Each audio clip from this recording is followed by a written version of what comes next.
thanks for joining us again. How about another tip of the day?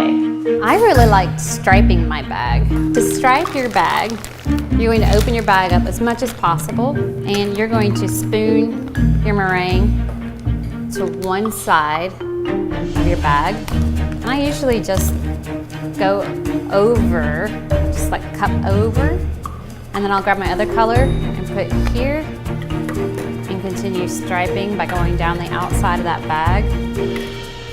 And then my last color, same thing. One little dollop in there and then the rest on the outside edges. Nice thing about meringue, it's not heavy, so it just sticks to place. And then to get them to come together, I just slowly pull my bag up and keep the colors